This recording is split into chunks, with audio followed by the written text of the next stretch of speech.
अस्सलाम वालेकुम। आज हम बात करते हैं अपने मुल्क में बढ़ते हुए स्मोक के असरात के बारे में कि ये हमारी ज़िंदगी पे, रोज़मर्रा ज़िंदगी पे क्या असरात मुरतब करती है। इसके लिए हमें क्या-क्या एहतियाती तदाबीर जो है वो अपनानी चाहिए। कौन-सी ऐसी डाइट है जिसका ज़्यादा इस्तेमाल हमें अपनी रूटीन में जो है वो करना चाहिए और कौन-सी ऐसी डाइट है जिसे हमें अवॉइड करना है। स्मोक जो है हमारी रोज़मर्रा ज़िंदगी पे कैसे असरात मुरतब करती है कि ये हमारे जो फेफड़ों को जो है वो ज़्यादा से ज़्यादा नुकसान पहुँचाती है। हमारे फेफड़ों को जो है वो डैमेज कर देती है, हमारे साँस लेने में बहुत ज़्यादा दुश्वारी पेश आती है और अक्सर स्पेशली उन लोगों में जो कि दमे के मरीज़ हैं। अगर आपके घर में कोई रेस्पिरेटरी इश्यूज़ के पेशेंट्स हैं जिनको जो है फेफड़ों का मसला है, तो कोशिश करें उनकी ज़्यादा से ज़्यादा जैसे कि हमारे पास जो बच्चे और बूढ़े होते हैं उनके इम्यून सिस्टम जो होता है वो डाउन होता है, जिसकी वजह से ये जो करंट की सिचुएशन है स्मोक की, ये ज़्यादातर जो है बच्चों और बूढ़ों पे बहुत बुरे असरात जो है वो मुरतब करती है, क्योंकि उनका इम्यून सिस्टम जो है वो बहुत ज़्यादा डाउन होता है। तो कोशिश करें अपने बुजुर्गों को और बच्चों को जो है वो घर में ज़्यादा से ज़्यादा जो है वो घर में रखें, जब तक हमारा ये एयर क्वालिटी इंडेक्स या स्मोक का इशू जो है रिजॉल्व आउट नहीं हो जाता। ना सिर्फ स्मोक हमारे पास जो है वो रेस्पिरेटरी इश्यूज़ कॉज़ करती है, इसकी वजह से हमारे पास हार्ट अटैक के इश्यूज़ भी जो है वो आजकल बहुत ज़्यादा देखे जा रहे हैं। हार्ट अटैक के इश्यूज़ के साथ-साथ आई इरिटेशन, स्किन इरिटेशंस, ये चीज़ें जो है वो बहुत ज़्यादा देखी जा रही हैं।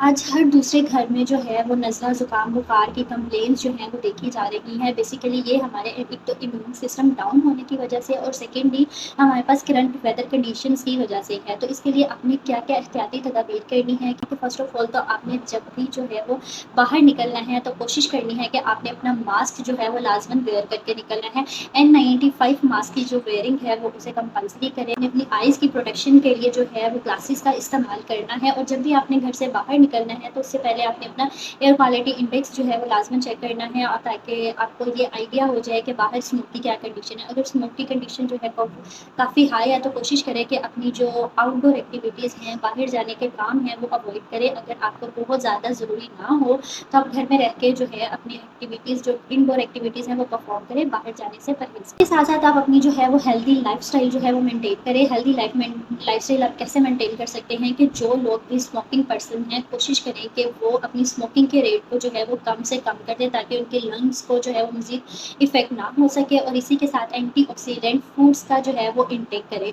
एंटीऑक्सीडेंट फूड के इंटेक्स के साथ साथ आपने प्लेंटी ऑफ वाटर का जो है वो इस्तेमाल करना, ज़्यादा से ज़्यादा पानी का यूज़ेज जो है अपनी रूटीन में जो है वो करना है। और कोशिश करें कि ऐसी जगह का इंतखाब करें, ऐसी जगह में बैठें जहाँ पे ग्रीनरी ज़्यादा हो।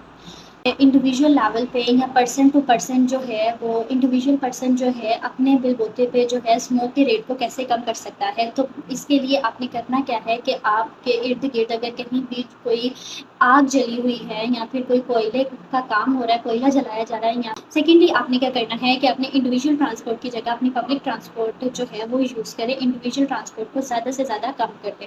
अब कौन-सी ऐसी डाइट है जिसको इनटेक करने से हमारा इम्यून सिस्टम जो है वो काफ़ी हद तक बेहतर हो सकता है।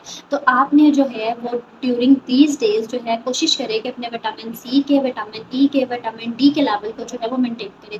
विटामिन सी जो है नॉर्मली हमें जो है वो सिट्रस फ्रूट से मिलता है, जैसे हमारे पास लेमन हो गया, ऑरेंज हो गया, मौसम्मी हो गया, इन सब में वाफ़िर मिकदार में हमारे पास जो है वो विटामिन सी पाया जाता है। अदरवाइज़ आप जो है वो कैल्सी वगैरह का इंटेक भी जो है वो कर सकते हैं। अब विटामिन ई के इंटेक के लिए आपने क्या करना है कि विटामिन ई के इंटेक के लिए आपने स्पाइनिश वगैरह का और नट्स वगैरह का इस्तेमाल जो है वो लाज़मी करना है।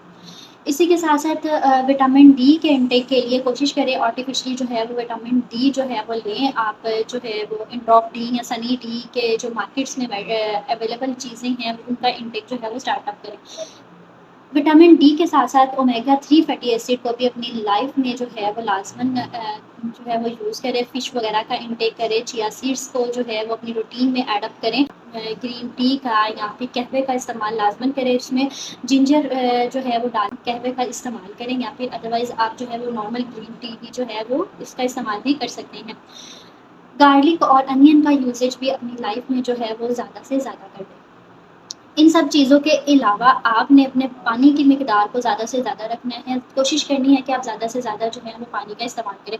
अगर आप में से किसी को भी नज़ला, ज़ुकाम या बुखार जैसे सिम्पटम्स जो हैं वो होते हैं तो आपने नज़ले ज़ुकाम के लिए क्या करना है, कोशिश करें कि आप घर में जो है वो स्टीम लें। ठीक है। पानी गर्म करके उसमें जो है वो 2 से 3 लौंग डाल के और उसकी फिर आपने स्टीम लेनी है, भाप लेनी है। उससे आपके जो रेस्पिरेटरी सिस्टम है वो रिलैक्सन होगा। आपको जो रेशे की शिकायत है, जो म्यूकस प्रोडक्शन है, आपकी जो एयरवेज हैं वो क्लियरेंस हों। अपना ख्याल रखें, अपनों का ख्याल रखें, दुआओं में याद रखें। अगर आपको मेरी वीडियो पसंद आई हो तो लाइक कर दे, शेयर कर दे, एक प्यार सा कमेंट कर दे और चैनल को ज़्यादा से ज़्यादा सब्सक्राइब कर दें और बेल आइकन को प्रेस कर दें ताकि मज़ीद आने वाली वीडियोज़ आप तक पहुँच सकें।